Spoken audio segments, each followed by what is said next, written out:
Ayan mga karabas. So look ang nako kasubag o kupaphahin. So kupapha mga karabas.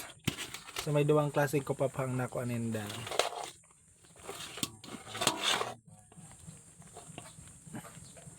Yan o kadakula. Si normal na kupaphang. Ini si permay kong nahihiling.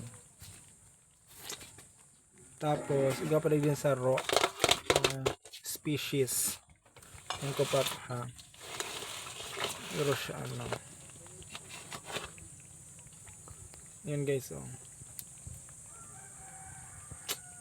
Dakulaon. So duwang species din kupapha ang nakuha yung mga karabas.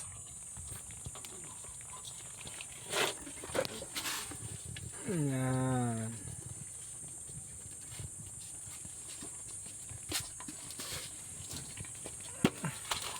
Sabi mas mahal din ano